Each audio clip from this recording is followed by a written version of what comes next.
Hey, welcome everybody. Welcome to Twisted Taste Buds. Today we're going to do some regional food. It's comfort food, things that make people happy, and meatloaf is one of those things. Today I'm going to give you a recipe for my meatloaf. My son CJ never liked meatloaf, wouldn't eat it, thought it was one of the worst things ever, but he tried mine, and not to brag or anything, he loved it and it's one of his favorites. And I was thinking about him this week, and I really wanted to do this in memory of him. Not that he's gone, but they've grown up, moved off, and it just reminds me of him and the times that we had with him growing up. So let's get started. Today we're going to start off with 80-20 beef. This is 2 pounds. Put it in the bowl. Going to have 2 eggs.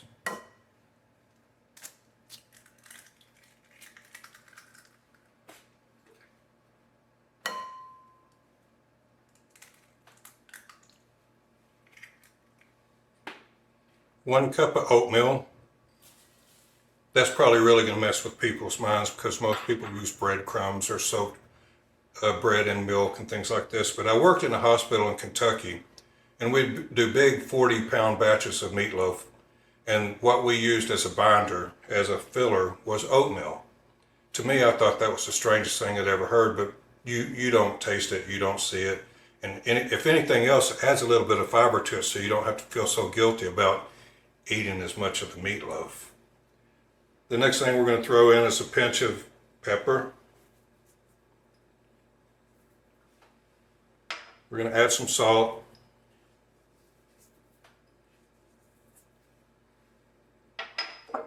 Worcestershire sauce, or maybe W sauce, because I'm not sure if I said it right or not. I'm going to say 2 tablespoons if you're measuring.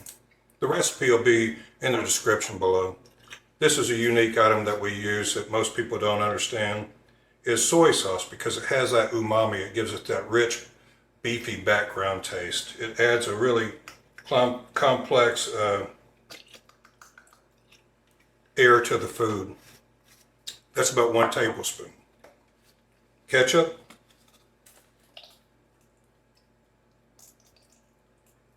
I'd say 1/4 cup. And about 3 tablespoons of mustard. Uh-oh.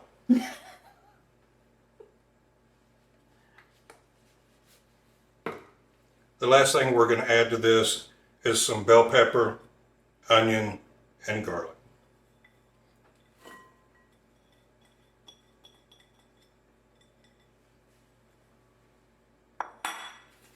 And here comes the messy part. I know I don't have gloves, but this is for me and my wife, and I'm not worried about the bacterial problems that most people would be worried about.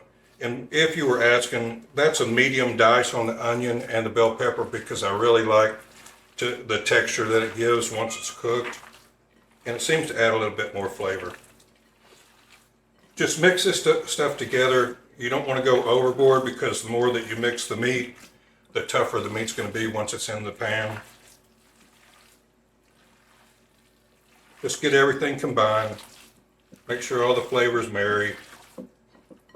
Scoop up the little onions and peppers on the side. This does have a lot of onions and bell pepper in it. You can adjust it to whatever you feel like you want to use in your recipe. I didn't use the milk because there's enough sauces in here to keep the moisture into the ground beef. It cooks out really well. I think we're just about there. Get everything combined. All right. So what I want to do is kind of clean my fingers off a little bit because these is filthy. And I'm going to bring the pan up. Excuse me.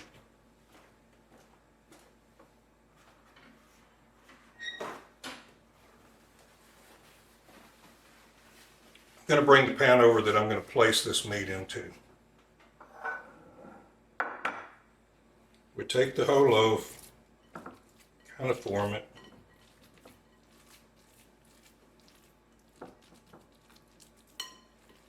Lift it.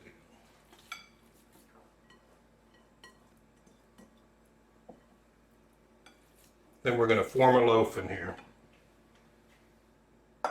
You want to leave some room on the sides because there will be fat that comes from this beef. It does have a lot of fat in it, 80-20. Press it down, give it a good form. And then I tuck the bottoms under.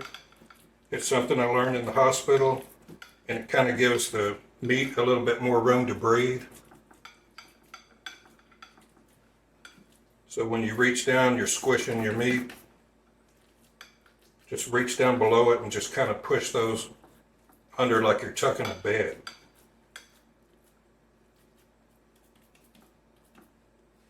And then I have a loaf that looks like this.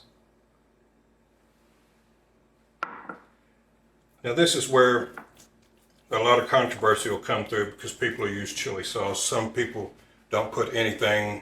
They'll use brown gravy as a dressing for their meatloaf, but I like to use ketchup. And I'll just squirt it liberally across the top. It really adds a really good smell to the process while it's baking too, that sweetness.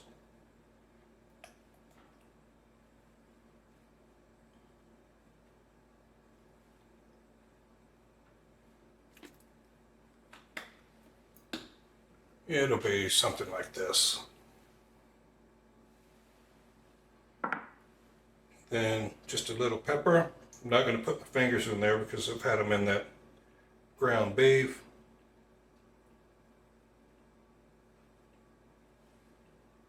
And some salt.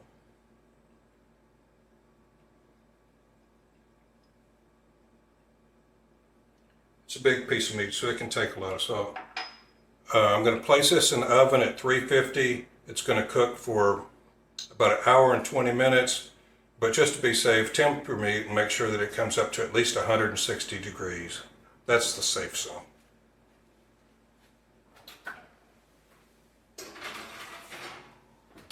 Set the timer.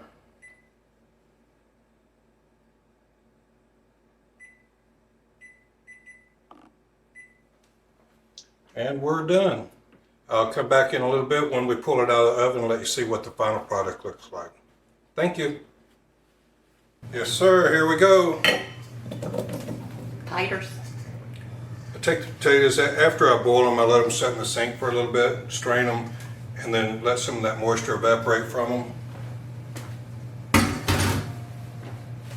That's a pretty good deal right there. These are beautiful potatoes.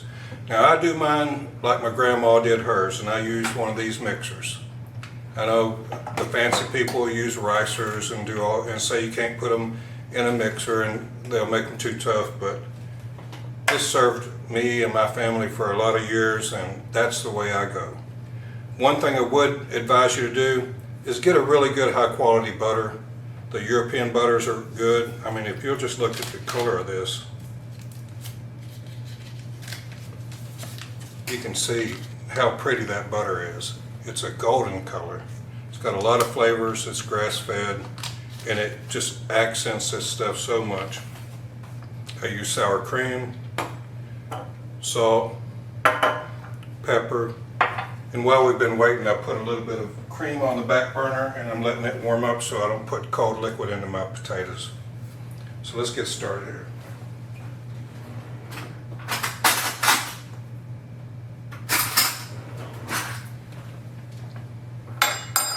I'm going to start off with about a half a stick of butter. That is some pretty stuff right there, I'm telling you. And I'm going to get some sour cream.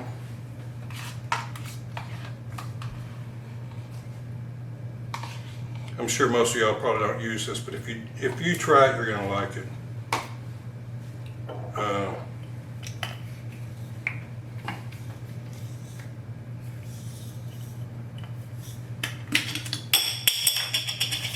Some salt.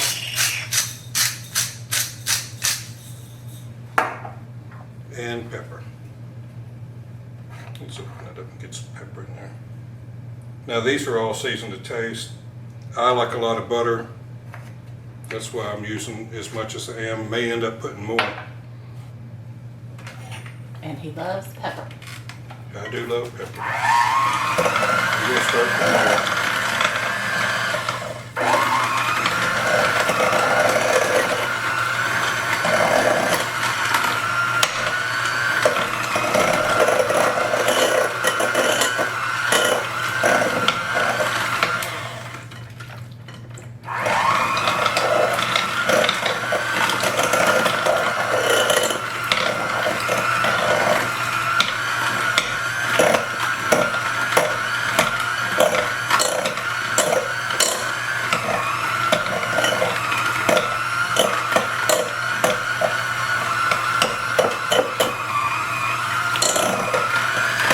Oh, I got to run away. And by the way, this was 3 pretty good sized baking potatoes that I have in there. I'm going to add this cream. Just want to get those broke up a little bit before I put a lot of liquid in there. If you remember back when you were a kid, and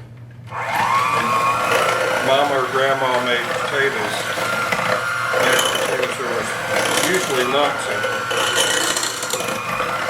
And that had to do with how long that you cook your potatoes. And I kind of cook mine al dente because I'm one of those strange guys that kind of like a little bit of lump in my potato.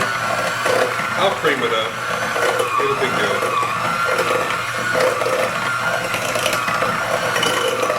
But I kind of like a firm texture to it. You'll see when it's finished. I've got about a cup in there, about a cup of sour cream, and 1 stick of butter, pretty close.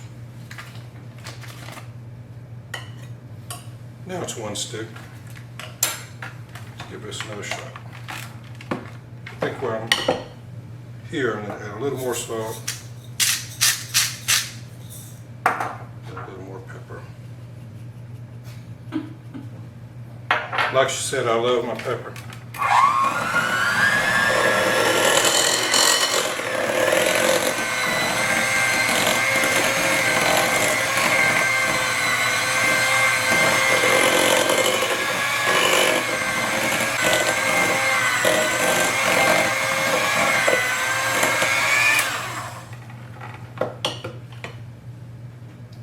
It is getting there.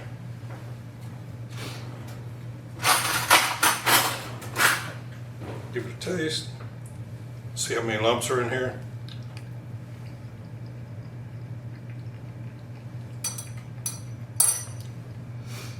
It's almost a perfect lumpiness. I'm going to take it down just a little bit more.